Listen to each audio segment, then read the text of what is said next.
Hoy vamos a hablar de los tratados de Bucareli o los acuerdos de Bucareli, ¿no?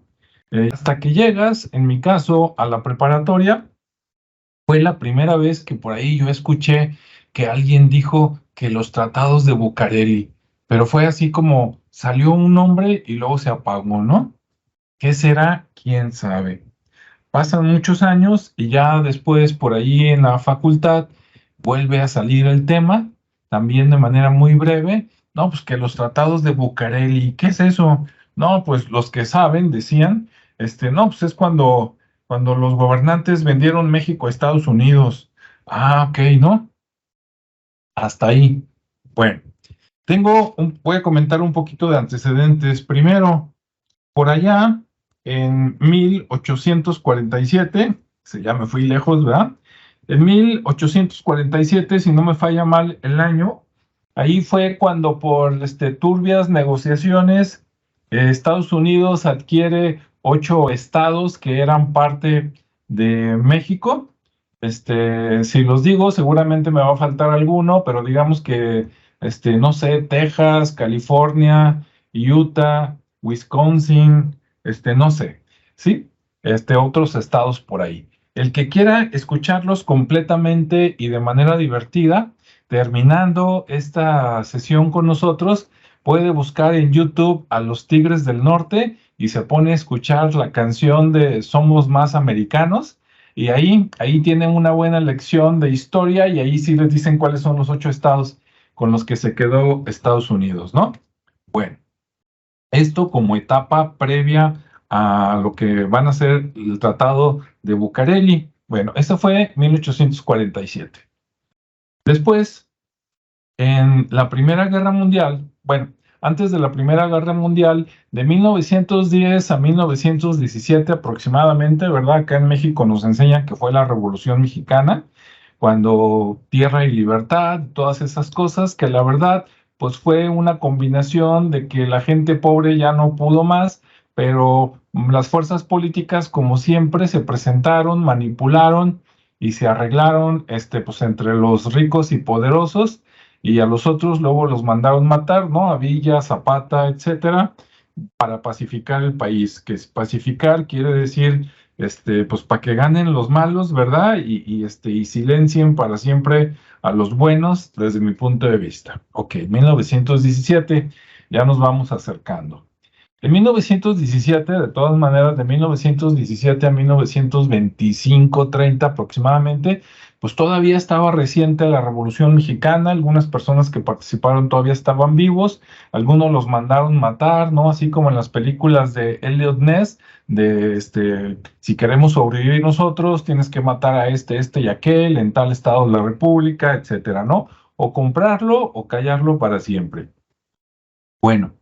En 1920, por ahí, creo que llega el presidente Álvaro Obregón a México, y pues bueno, ya es presidente, no sé, desconozco su vida, pero llega a ser presidente, ¿no?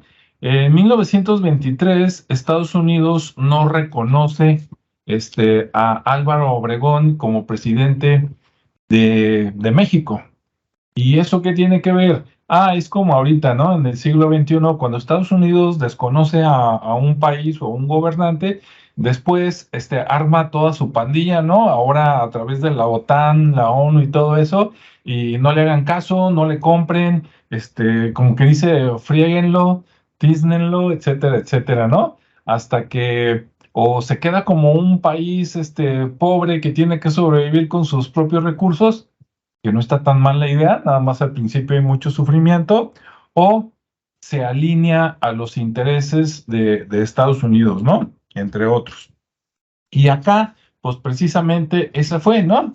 Los tratados de Bucareli o los tratados de Obregón, fue unos tratados donde, pues prácticamente Álvaro Obregón, para tener el apoyo de Estados Unidos, ¿no? Y con eso que pues lo reconocieran como el presidente de México en todo el mundo occidente, pues tuvo unas reuniones secretas en la Ciudad de México, por ahí no sé, edificio, Palacio Federal o algo, y se llama el Tratado de Bucareli porque fue en un edificio que está en la calle de Bucareli en el número 85, ¿no? Entonces, digamos que más o menos como que se vendió parte de la soberanía nacional a cambio de espaldarazo, ¿no? O sea,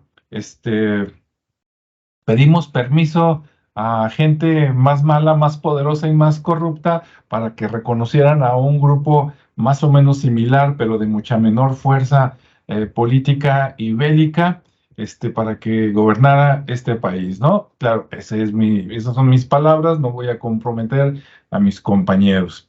Y bueno, ¿qué hay en ese tratado?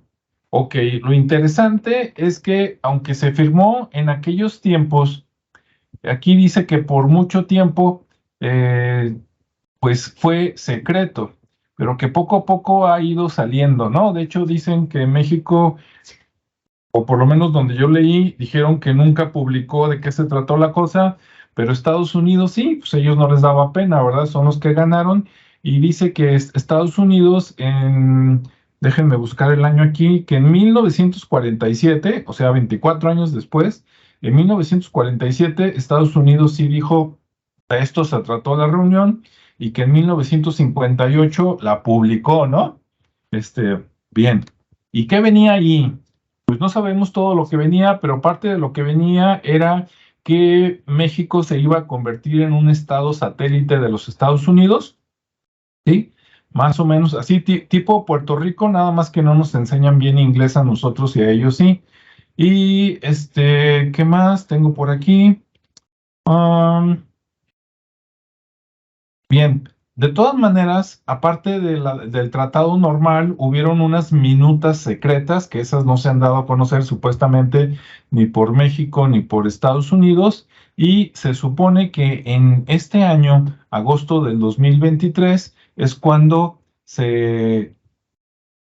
termina, digamos, el acuerdo, aunque por ahí se puede extender otros 50 años más, que sería hasta el 2073, para que nadie se entere, pero se supone que si todo va bien, en agosto del 2023 nos van a decir qué fue lo que se firmó en aquellos viejos años de 1923, ¿no? Y de lo que alcancé a investigar, algunos de los acuerdos eran que por los siguientes 75 años, o sea, desde 1923 hasta 1998, aunque esto podría prorrogarse otros 50 años más también, México no iba a desarrollar industria petrolera, ni tecnológica, ni bélica, ni aérea, ni marítima, ni ninguna otra industria que Estados Unidos considere importante. ¿Ok? ¿Qué más? Tengo así entre paréntesis, es algo eh, como nota al margen. Antes de todo esto, en la Primera Guerra Mundial, o sea, antes de que se firmara el Tratado de Bucareli, Alemania, Primera Guerra Mundial, no Segunda Guerra Mundial, Primera Guerra Mundial, Alemania le ofreció a México que una alianza ya sabemos que Alemania siempre ha sido uno de los países más importantes y poderosos del mundo. Alemania le ofreció una alianza a México para unirse y entre los dos invadir Estados Unidos a cambio de recuperar los 8 estados que digamos que le había quitado Estados Unidos. Y ahí es donde dices, ah, otra que se nos va. Estaba interesante, ¿eh? Pero bueno.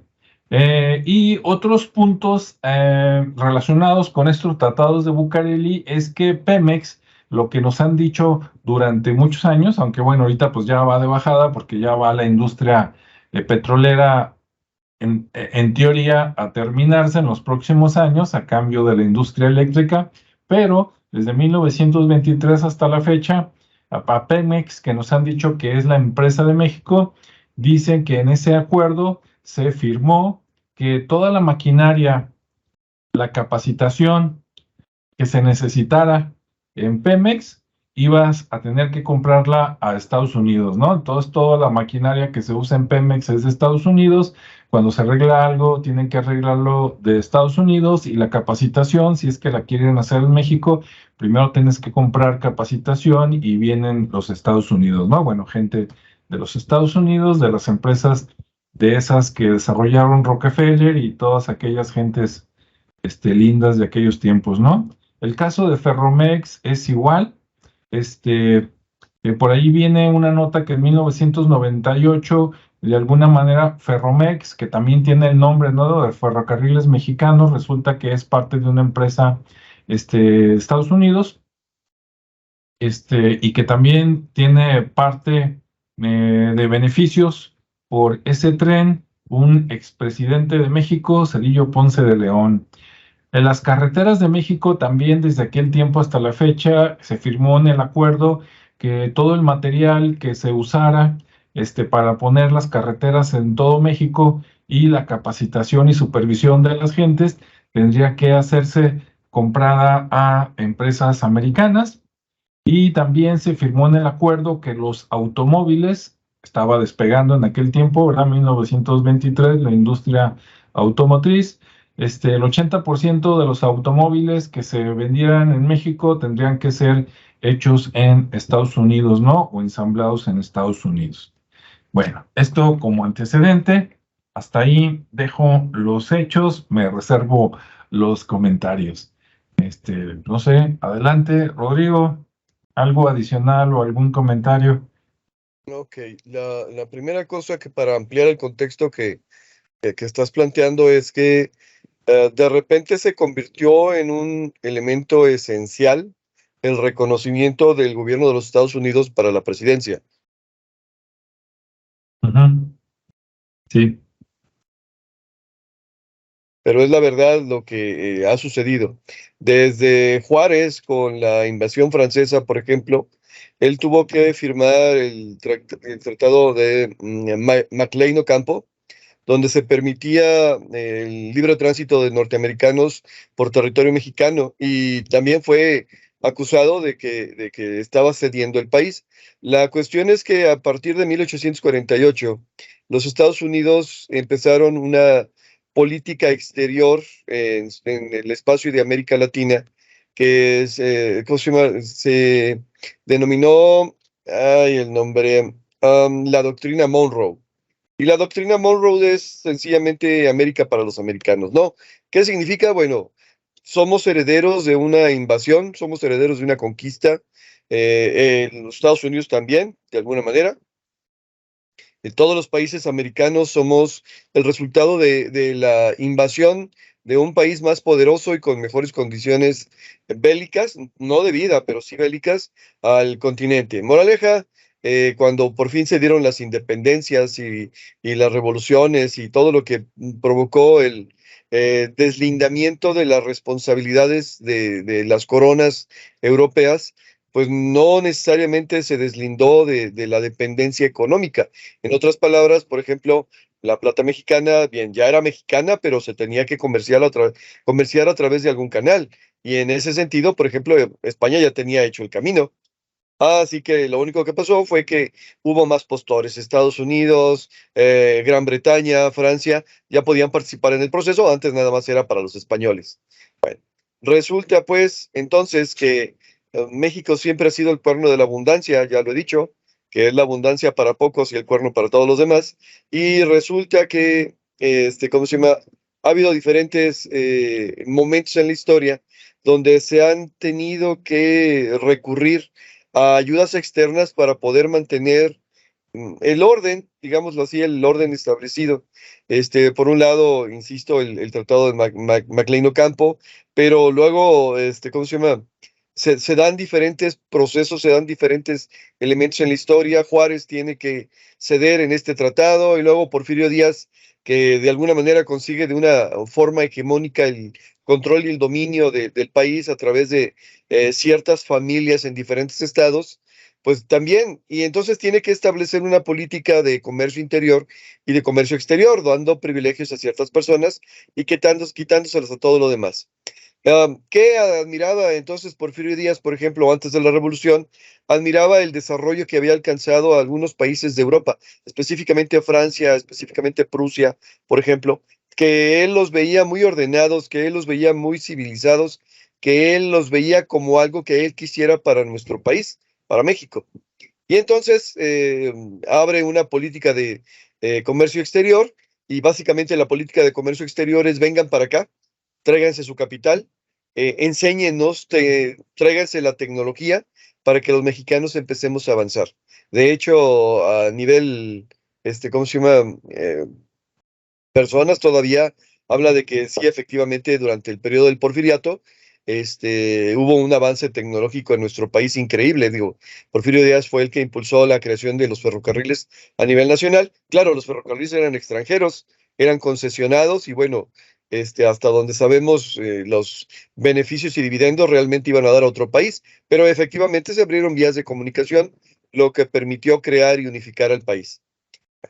Pasa la revolución, quitar al que está en el poder, porque ya se ha quedado demasiado tiempo, porque se han privilegiado los mismos siempre. Viene la revolución iniciada, originalmente por la clase media alta o por la clase alta, porque dicen, a ver, nosotros también tenemos derecho al acceso al poder. Y posteriormente se une, ¿cómo se llama? El vulgo, la populata, para poder mantener las guerras. Entonces, de alguna manera, la guerra se hace literalmente nacional y participan todos, algunos como observadores, otros como participantes directos, algunos como víctimas, pero durante ese proceso diferentes presidentes intentan en algún momento afiliarse a un país que les pueda legitimar, o sea, darle legitimidad externa en este caso, para poder decir somos los verdaderos presidentes de México. Bien, durante todo ese proceso, por ejemplo, Madero tiene su intervención, Victoriano Huerta tiene su intervención, y luego viene un periodo por ahí con diferentes personajes que de alguna manera están buscando acomodarse en el poder, y luego se viene el literal enfrentamiento entre los revolucionarios ricos y los revolucionarios pobres. En otras palabras, entre Pancho Villa y Emiliano Zapata por el lado de los pobres y Venustiano Carranza por el lado de los ricos. Y unos controlan una parte del país, otros controlan la otra parte del país, y los dos están buscando ganar y legitimarse. Pancho Villa no tiene buenas relaciones con Estados Unidos. Pancho Villa tiene la fama de haber sido el único, la única persona, no creo que sea si el único, pero bueno, la única persona que ha incursionado dentro del territorio de los Estados Unidos y ha salido impune, así que no lo quieren mucho, pues. Y en ese sentido, lo que de alguna manera se está haciendo es, se está tratando de imponer la voluntad de los desposeídos. Y por otro lado, Venustiano Carranza, que es más un gobernador, que bueno, era gobernador, y que de alguna manera está buscando acomodarse en posiciones especiales, pues lo que busca es ser reconocido como presidente, porque además de todo tiene las herramientas diplomáticas y políticas para poderlo hacer. Bajo estas condiciones termina la guerra en 1920, la Revolución Mexicana, con el asesinato de Venustiano Carranza, y bueno, se decide formar una tregua interna, y dentro de esa tregua interna queda Álvaro Obregón como presidente de nuestro país. Como fruto, caray, creo que ya me quedé solo aquí, como fruto de las negociaciones correspondientes a la revolución y del resultado de la lucha política, económica y real que se dio en la revolución, se toma en cuenta el artículo 27 de la Constitución Mexicana de 1917, donde se establece que las tierras y todo lo que corresponda a lo que esté colocado dentro del territorio nacional, en tierras, en aguas y en costas, pues pertenece a la nación y por lo tanto al Estado. Y el Estado es el que tiene que regular su explotación. Y en estas condiciones es donde se da esta situación del Tratado de Bucareli, que los gringos dicen, nosotros tenemos un montón de petroleras que habían descubierto, entre comillas, descubierto, en el tiempo en que se les dieron permiso de pasar acá por Juárez, y ya se habían instalado como empresas, y dice, a ver, y lo que me estás diciendo es que con tu artículo 27 me vas a quitar a las petroleras, me vas a decir que el petróleo es tuyo, y todo lo que yo invertí en esta petrolera, ¿quién me lo va a pagar?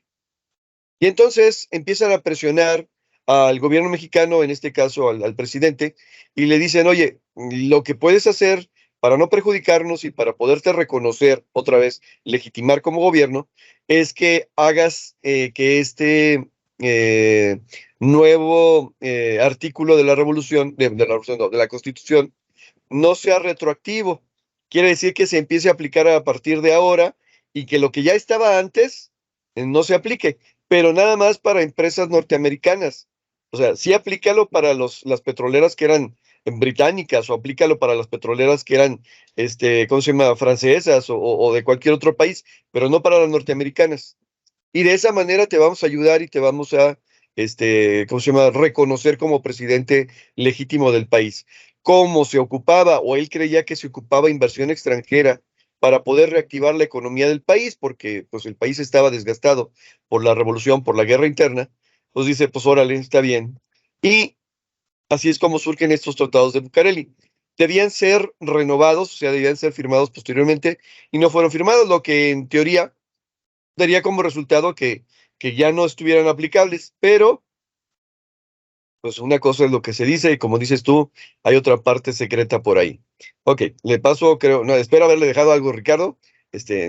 No sé, le paso la bolita. Muy bien, gracias. Pues bueno, ¿qué más podemos decir del Tratado de Bucareli, no?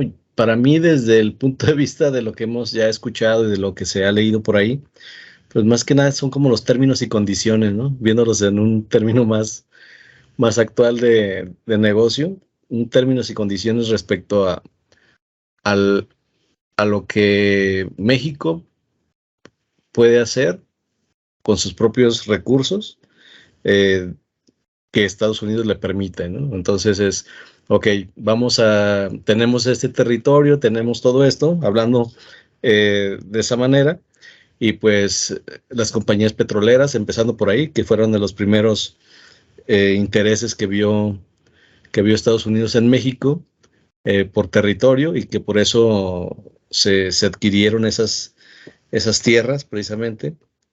Y luego el tema de la explotación, ¿no? La explotación del petróleo, el uso del petróleo en todo el país.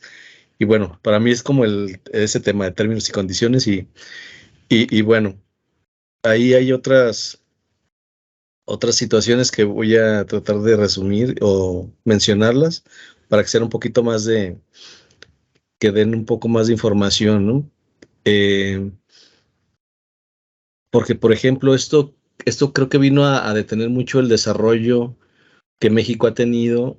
Como bien hablábamos la vez pasada de los inventores y de todo lo que México ha producido en cuanto a ideas y ha aportado al mundo, pero también esto, pues, de alguna manera detiene su desarrollo, ¿no? Por ejemplo, en la fabricación de aviones, en el tema de la maquinaria o de la industria con maquinaria pesada, o y bueno, de alguna manera dices, pues se hizo una revolución, pero ¿de qué manera nos vino a ayudar la revolución, no? Porque al final de cuentas, pues sí, llegamos a obtener nuestra propia soberanía, pero luego encontramos a que tuvimos que hacer algunos convenios que nos limitaron y que otros fueron los que aprovecharon tanto la tecnología como el territorio, los recursos. Y entonces, por eso digo, se hizo una cuestión de términos y condiciones para poder hacer un negocio donde el beneficiado es Estados Unidos y el que otorga o el proveedor se convierte en el país mexicano, ¿no? Entonces, bueno, esto viene a ser como un tratado donde se somete o se impone este, a México para darle mucho beneficio a Estados Unidos. Y es por eso que, bueno, yo pienso que se detuvo ese desarrollo, ¿no? Eh, ¿Qué otra cosa podría comentarles respecto a eso? ¿Qué es lo que más puede estar afectando? Permítanme, es que sí estoy tratando de rescatar lo que ya sé, lo que no se ha mencionado. Después de todo eso del Tratado de Bucareli, pues se siguen haciendo regulaciones, ¿no? Se siguen haciendo relaciones tras bambalina y siempre con la moderación del país americano o el país del norte, porque finalmente todos somos América en este caso, y se empiezan a generar otros acuerdos, es decir, el Tratado de Bucareli tiene una fecha que ya se mencionó que es en este año, y, y tiene una vigencia, pero también hay otros tratados que se llegaron digamos, a crear, ¿no? Como el de la cooperación de cooperación cultural, educativa y científica, que se firma en el 76 y cuyo objetivo es fomentar la colaboración entre México y Estados Unidos para el ámbito de la cultura y la educación y la ciencia. Pero vuelvo a lo mismo, o sea, es un tema de términos y condiciones, ¿no? Vamos a hacer este tratado, pero con estas condiciones para que funcione de esta manera y yo pueda obtener un mayor beneficio y tú de alguna manera residualmente o colateralmente vas a verte afectado con lo que yo esté generando. Los acuerdos de promoción y protección recíproca de inversiones, que vuelvo a lo mismo, este fue en el 94, pero pues ahí es donde se empieza a fomentar la inversión y el comercio extranjero, y obviamente ahí es cuando empieza a ya intervenir un poquito más el tema del comercio exterior, y obviamente Estados Unidos dice, ok, yo me voy a beneficiar, pero tú vas a hacer todo, solamente me vas a enviar, todas las exportaciones van a ser para mí, ¿no? Entonces va a seleccionar los productos, el tipo de producto y la mejor calidad. En el tema de la asistencia jurídica, pues también hay un tratado firmado que precisamente se llama Tratado de Asistencia Jurídica Mutua, y también establece un marco de cooperación entre Estados Unidos, la asistencia jurídica, casos de delitos, crímenes internacionales, el de libre comercio, que posteriormente se vuelve a renovar, y en este caso en el 2000 es un acuerdo entre la cooperación entre México y la Unión Europea, y otro acuerdo sobre el transporte aéreo en el 2002, que bueno, tienen una intención muy, muy específica, que como bien dicen, son acuerdos, pero la realidad es que son acuerdos en dos sentidos, ¿no? El acuerdo digamos que para la gente, para que la conozca, y el acuerdo que está atrás, ¿no? Es una doble lectura de los acuerdos que se han manejado con Estados Unidos, y que eso permite pues que sigan siendo unos pues que tengan mayor provecho, pues no iba a decir aprovechados, pero bueno, al final de cuentas así está sucediendo. Y bueno, ha habido más dentro del contexto del Tratado de Bucareli. También se trataban aspectos de los derechos de los trabajadores, donde había disposiciones de protección para los trabajadores mexicanos en las empresas americanas, que al final de cuentas, pues, tal vez en algún momento sí se aplicaron, pero pues la realidad es que después solamente que en ciertos tipos de trabajo que no querían hacer los estadounidenses, pues ahí es donde se permitía, ¿no?, la mano de obra mexicana. Y por eso es que ahorita, digamos que hay mucha dependencia de la mano de obra, y no necesariamente mexicana.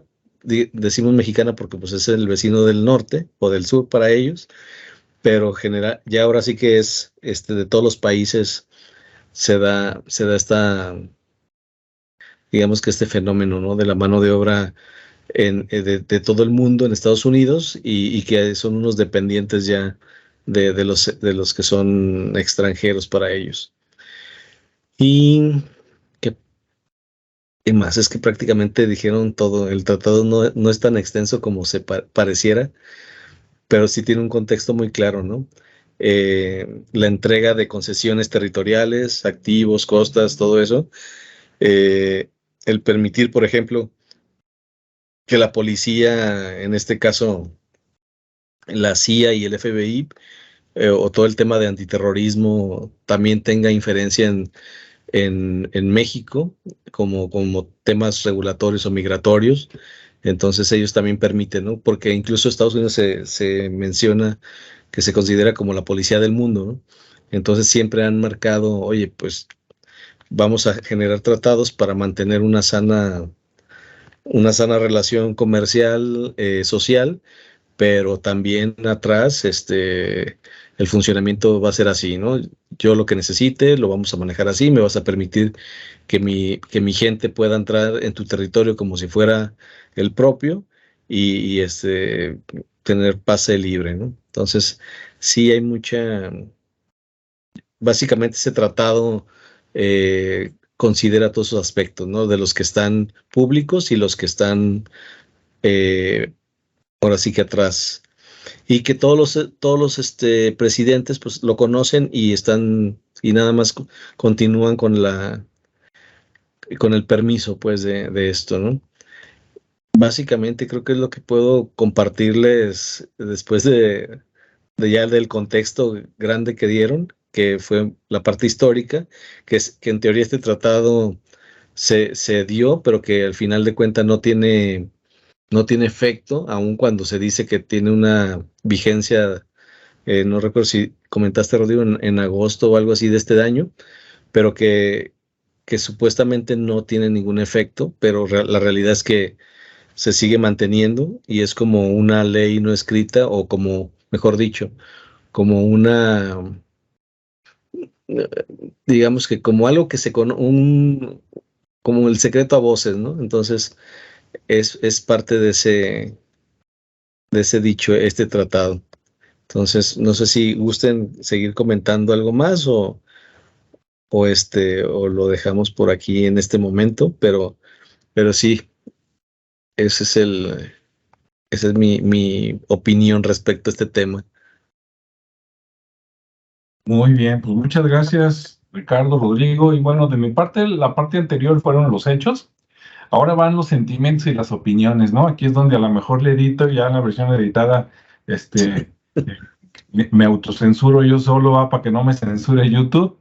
Y bueno, las cosas malas, ¿verdad? Que, bueno, primero, aclarando, siempre que decimos Estados Unidos y México, nos referimos, o por lo menos yo, a el gobierno de los Estados Unidos, o sea, the USA government y el gobierno mexicano. Sí, porque luego no vayan a sentir de que las personas que viven en Texas, se sientan mal, o los que están acá en México. No, yo creo que de los dos países y de todos los países en el mundo, la mayoría de la gente es gente buena, que le gusta vivir en paz y que no le importa si su vecino es blanco, negro, azul, amarillo, rojo, verde, o qué onda, ¿verdad? Nada más que sea buen vecino, que le guste jalar para adelante y todo, ¿no? Pero a nivel gobierno, pues ahí al gobierno mexicano, lo chamaquearon, ¿no? Como dicen acá, le metieron el paraguas y se lo abrieron adentro, ¿ya? El que entendió, entendió, y el que no, ni modo. Y pues estuvo feo, ¿no?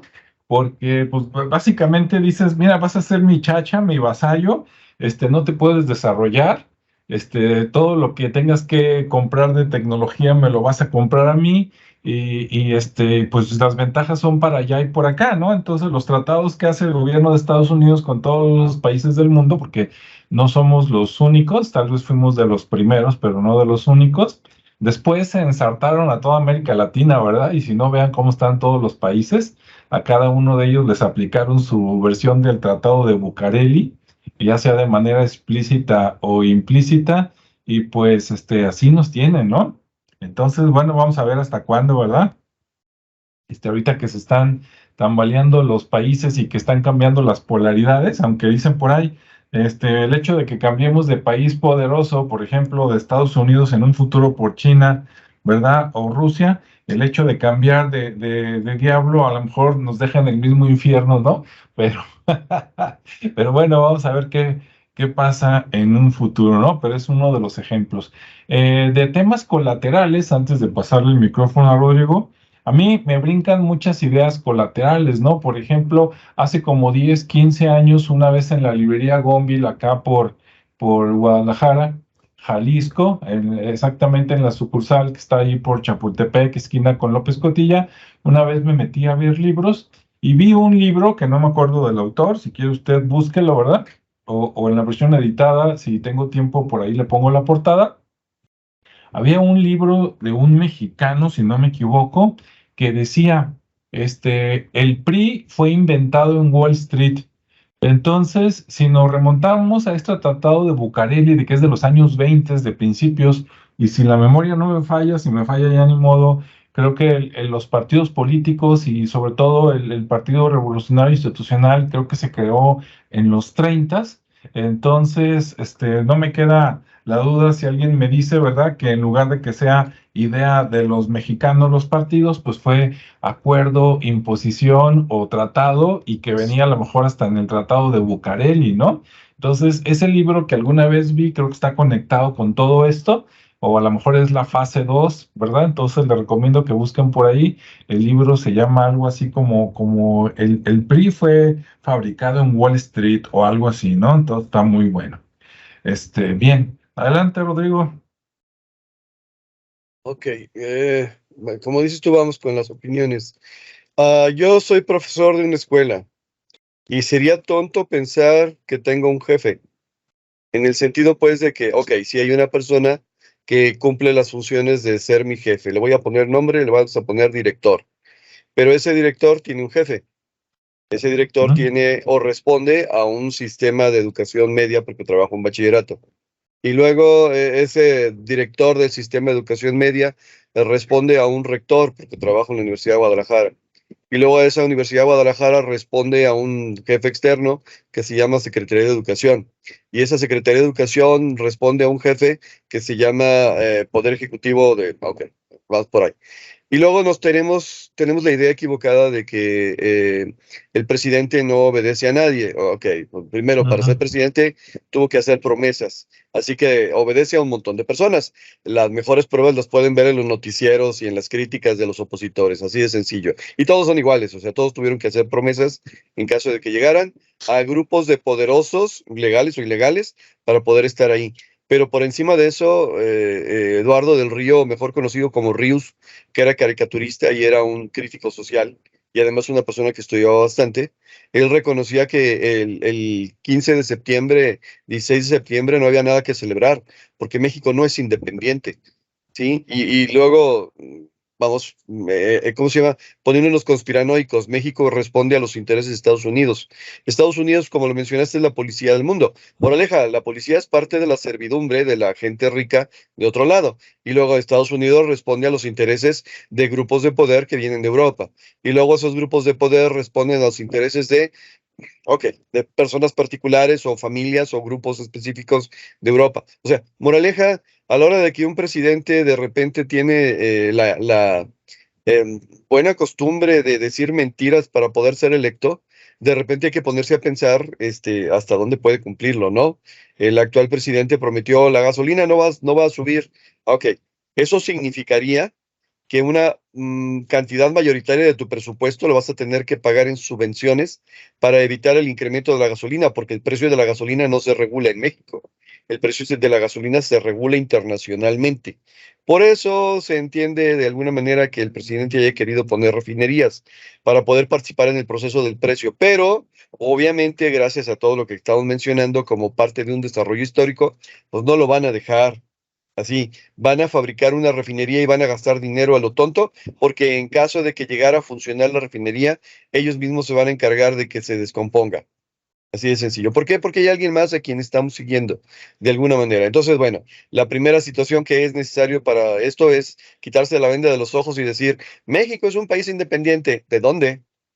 Sí, ¿cómo? De ninguna manera.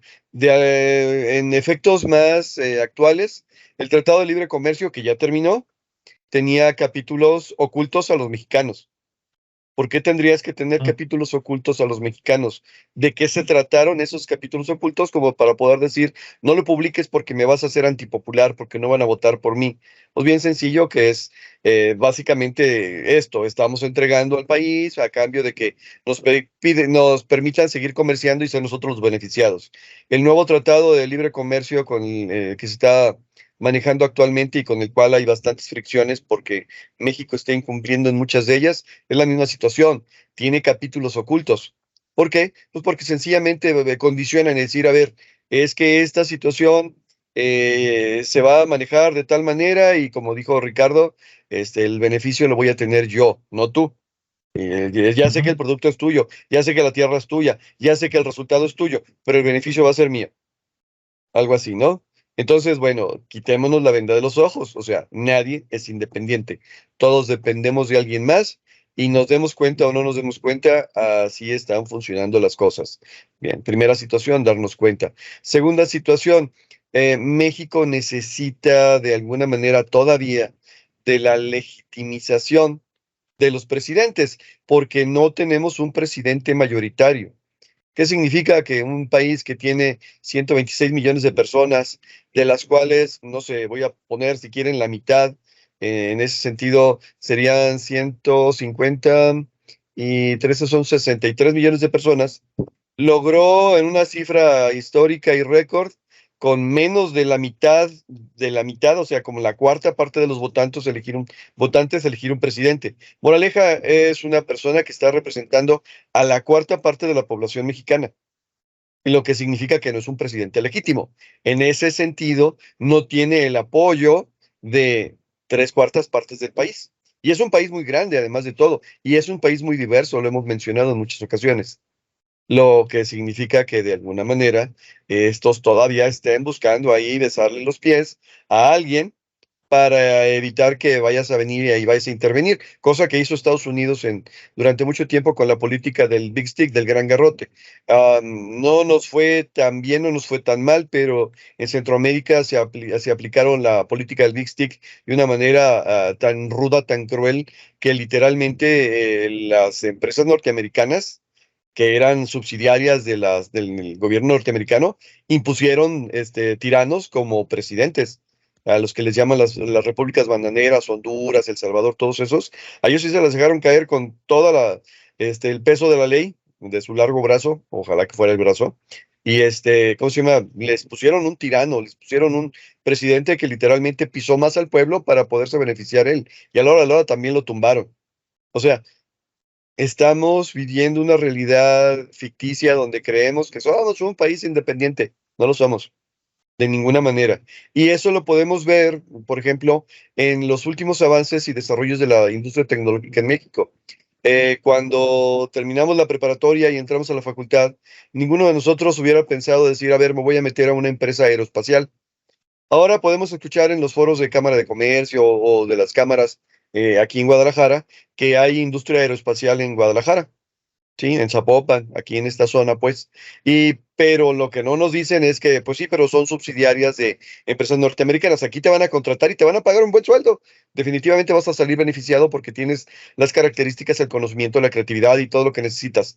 Pero decir, a ver, los resultados de eso van a beneficiar a México, pues definitivamente no. ¿Hay capacidad para crear una industria aeroespacial? Sí, hay conocimiento, hay capital, hay de alguna manera, pero debe estar restringido. De alguna manera están los candados puestos. Yo ya mencioné en alguna ocasión que me tocó vivirlo en carne propia. Mi padre tenía una empresa, la empresa empezó a crecer, empezó a fructificar y a la hora lo bloquearon. Cuando ya creció lo suficiente, lo bloquearon y la compró una empresa norteamericana que era la que tenía miedo de que le quitaran el mercado. En otras palabras, es lo que sucede. Cualquier empresa mexicana que empiece a desarrollarse va a padecer bajo esta política, lo van a bloquear, como dijiste tú, llegan con la pandilla y te bloquean, te niegan el acceso, te hacen quebrar y en el proceso te dicen, pues te lo compro. ¿Por qué? Porque está funcionando. Si no estuviera funcionando, nada más te hacen quebrar. Y bueno, hay que quitarse la venda y hay que decir, como dijo el presidente Mujica de Chile, si no fuera por los políticos mexicanos, México sería una potencia mundial. Así es. Pues muy bien, muy interesante todo lo que dijo Rodrigo. Y entonces yo quiero pensar que obviamente toda Latinoamérica está igual, ¿no? Y no nada más Latinoamérica, sino también otros países de otras latitudes. Y bueno, pues ahí queda claro que por una parte los políticos no, nos mienten, ¿verdad? Para quedar bien con nosotros en las elecciones. Y a mí me queda claro que no hay ningún presidente que gane en México, ¿verdad? Ni en otra parte de Latinoamérica, si antes no fue a vender su alma, ¿verdad? Su cuerpo y quién sabe qué más a los Estados Unidos de América, al gobierno, ¿verdad? Para decirle, apóyame que yo puedo hacer todo lo que tú quieras que pase, ¿no? Si se pone así de blandito, como que dice flojito y cooperando, bueno, pues ese va a ser el siguiente presidente o presidenta, ¿no? Entonces, el año que entra son elecciones, vamos a ver cómo nos va, porque no nada más es aquí, sino también en otros lados, ¿no? Creo que en Estados Unidos, aquí en México y en otros países. Y bueno, pues el siguiente presidente, presidenta que tengamos nosotros, que tengas tú, pues fue alguien que primero fue a postrarse, ¿verdad? Ante el gobierno americano y otras instancias con más de mayor jerarquía, como decía Rodrigo. Y bueno, esperemos que pues, algún día lleguen tiempos mejores, ¿no? Mientras, como dice Rodrigo, pues mira, más vale abrir los ojos que permanecer cerrado, ¿no? Porque el que los tiene cerrados, pues a lo mejor vive muy a gusto, pero vive en un mundo que es irreal, ¿no? Mejor darte cuenta de cómo está la cosa y sobre eso ver cómo te mueves para que algún día en un futuro, a lo mejor muy distante, puedan cambiar las cosas con el despertar de la conciencia y no permanecer en un estado así como el mundo feliz, pero que te das cuenta que todo está muy torcido, ¿no? Bien, Ricardo, ¿algún comentario, alguna máxima, recomendación?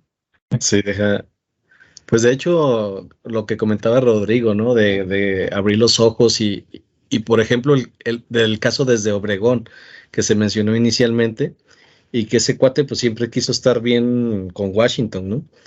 Y que, y que incluso hicieron su pacto de caballeros al firmar el tratado, pero sí hubo una cosa bien interesante que sucedió derivado de la revolución, porque derivado de la revolución, obviamente Estados Unidos pierde lo que decía, la mano de obra, ¿sí? Que ya era de importación, ya se llevaban gente hacia Estados Unidos a trabajar y tuvieron el descaro de pedir o de reclamar, mejor dicho, las ganancias que no fueron obtenidas por las empresas norteamericanas en ese periodo. Entonces México tuvo que pagar una suma millonaria. Obviamente esto nunca lo publicaron por esa pérdida que tuvo Estados Unidos. O sea, imagínate el nivel de negocio que se había hecho ahí, ¿no? Entonces, ese tipo de cosas también, pues o sea, te dice, pues, ¿qué soberanía tiene México, no? Ante ese tipo de situaciones.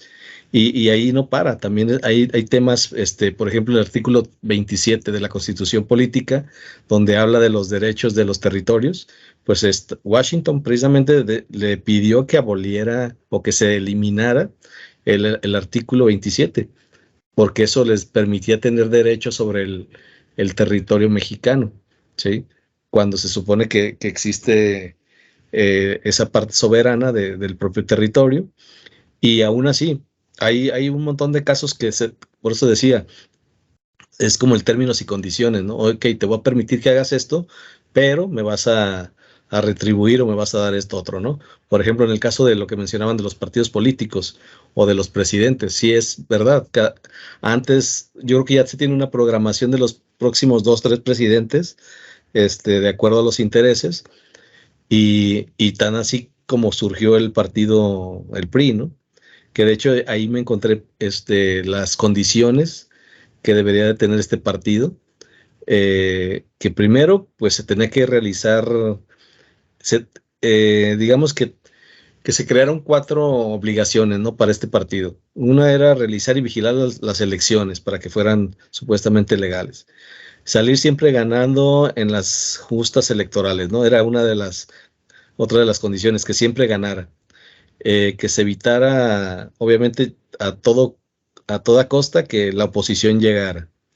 Y que por lo menos permaneciera en el poder hasta el término del tratado de Bucareli, en este caso. Entonces, esto es, pues ya aquí ya le fallaron, ¿no? Porque ya hay otros partidos en el gobierno, pero sí era parte de ese convenio. Entonces, yo creo que por ahí en algún momento vieron que convenía hacer el cambio para decirle a la gente, oye, va a haber alternancia y demostrar que pues es lo mismo. Por eso todos decimos, es que es lo mismo, nada más están cambiando precisamente por eso, porque el tratado o el trato que se ha hecho atrás, pues sigue siendo el mismo, ¿no? Entonces, por eso no notamos que el cambio de poder pues resulte beneficioso para la gente. Más bien sigue siendo beneficioso para lo que está conveniente, para lo que se trató a espaldas, ¿no? Toda esa conveniencia que tiene, pues ahí está. Y bueno, es lo que quiero comentar por último, respecto a este tratado, ¿no? Que sigue siendo un acuerdo tras bambalinas sobre lo que lo que yo le llamo términos y condiciones de una relación política con dos países, ¿no? En este caso. Sí. No, y sigue siendo válido, ¿eh? Y no le fallaron, porque la primera parte, recordemos que se podía prorrogar, ¿no? Y de hecho se prorrogó, pero la primera parte se vencía en 1998. En 1998, Estados Unidos, como ellos cambian de presidente cada 4 años, para ellos fue año electoral. Yo creo que por eso lo calcularon así. En el caso de México, como tenemos cada 6 años, estaba Cedillo. Y recordemos que Cedillo fue el último presidente del PRI, después llegó Fox, entonces todo estuvo de acuerdo, ¿no? Para que se viera como que hubo un cambio cuando realmente los hilos se estaban moviendo por atrás para mantener al pueblo, otra vez, vamos a decir, ignorante, ¿verdad? Muy bien, Y, perdón, dos cosas. La primera de ellas, Estados Unidos nada más no se pudo meter con tanta injerencia en Argentina, porque Argentina no lo aceptó y porque Inglaterra tenía muchos intereses allá, cosas que posteriormente se perdieron porque Inglaterra se quería quedar con las islas que al final se las quedó, pero bueno, básicamente le quedaba muy lejos y la presencia de Inglaterra no lo dejó meterse por allá.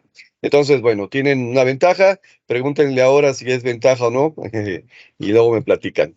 Y la otra situación es, bueno, tú mencionabas una cuestión aquí, a ver, entonces, para poder salirnos de esta situación, ¿qué se necesita? Bueno, primero es un plan a largo plazo, no es un plan a corto plazo, y el primer paso es darse cuenta de que estamos jugando un juego perverso, neurótico, donde estamos creyendo y nos están vendiendo la idea de que somos libres y no lo somos. Primer punto, el contacto con la realidad. El segundo punto sería literalmente abandonar esa necesidad de legitimación. ¿Qué significa eso? A ver, yo les pongo a ustedes el ejemplo de que en este momento tienes un salario estable y una tarjeta de crédito. Bueno, ¿qué va a suceder? Bueno, deja la tarjeta de crédito. ¿Por qué? Pues porque sencillamente estás trabajando con cosas que no son tuyas, que sí tienes poder adquisitivo para poderlas conseguir a corto, mediano, a largo plazo, pero en este momento no son tuyas. Estás trabajando con dinero ajeno y eso te va a generar más deuda y te va a tener encadenado esta situación. Pero obviamente el banco no le va a interesar que tú dejes la tarjeta de crédito. Entonces te va a decir, te voy a mejorar un punto la tasa de interés o te voy a dar más oportunidad de que lo pagues. Moraleja, te va a estar metiendo, ¿cómo se llama? Nuevas ideas para que te quedes y sigas atado porque a él le conviene que tú sigas pagando de más a través de tu tarjeta de crédito, de más de lo que ganas. Quiere decir entonces que, bueno, no está fácil la tarea, porque como dijo Alejandro, sería regresarnos y reducirnos a niveles muy básicos y trabajar con nuestro propio presupuesto. ¿Es posible? Sí es posible. ¿Vamos a padecer? Sí padeceríamos bastante. A ver, vamos de nuevo el caso de las mineras canadienses que ahora se benefician acá en nuestro país. Sacan cantidades increíbles de oro, ¿sí? Ese dinero, pues ese oro podría ser el que sustente la moneda nuevamente mexicana y poder tener un buen superávit. Sí, pero como resultado del tratado del que estamos hablando, no hemos desarrollado la tecnología ni la capacidad técnica para poder construir ni operar las maquinarias. Moraleja, el oro se quedaría enterradito. Ahora, en mi opinión, que se quede enterrado, porque yo no beneficio de él, ¿verdad? De hecho, ¿cuántos mexicanos se benefician de él? No muchos, pero obviamente a Canadá le conviene seguir sacando. Moraleja, ese es uno de los puntos interesantes de los tratados estos ocultos. En fin, híjole, después de temas como este, lo único que me falta decir es viva México. No hay mucho para dónde hacerse. ¿Verdad? Y no hemos visto la película que se está exhibiendo ahorita en los cines, ¿no? Que seguramente va más o menos en la misma dirección. Sí. Sí, pero lo que pasa también es que en algunos casos parte del tratado era que las industrias mexicanas no podían comprar sus propias maquinarias. Entonces ahí ya limitabas a la empresa mexicana, ¿no? Entonces solo las extranjeras pueden llegar con esa maquinaria. Pero bueno, ¿y cuál película es, Alejandro? Digo, nada más para saber. Se llama Viva México. Ah, sí, no. Sí, es de los mismos actores y del mismo director de La Ley de Herodes Ahora. y La Dictadura Perfecta. Sería como la tercera parte, si lo ves así, de la trilogía, ¿no? Es como Star Wars, pero acá es México y su política. Ok. No, pues para verla. Muy bien. Muy bien. Bueno, pues este tema da para mucho, pero creo que nos fuimos muy bien sobre los puntos principales y la gente que no sabía nada, pues a lo mejor se queda deprimida y bueno, tiene derecho para deprimirse hoy, pero mañana levántese porque esto pasó hace cuando todavía ni usted ni yo habíamos nacido. Entonces nosotros, como decía Rodrigo, es como si usted hubiera llegado a una partida de baraja donde te dicen, oye, ¿sabes qué? Me tengo que ir, tú la terminas, ¿no? Órale, y te sientas y resulta que te enteras que es el que va perdiendo y debe dinero, ¿no? Entonces no queda más que para empezar, primero terminar, después salir tablas y en un futuro tú o el que sigue, ¿verdad? Tu hijo, tu nieto, tu bisnieto, tu tataranieto, pues que ya le vaya mejor, ¿no? Pero si no empezamos en algún punto como ahora y de poquito a poquito y donde se pueda, sin armar guerras, sin matanzas, sin tanta violencia, pero sí con un cambio de conciencia, pues cuándo, ¿verdad? Y pues esperemos que les haya gustado. Este, Nos quedamos esperando sus comentarios y pues cuídense, quiéranse mucho, ¿verdad? Nos vemos y escuchamos en el siguiente. Hasta luego, Rodrigo, Ricardo. Hasta luego. Ya estén bien. Nos vemos la que sigue.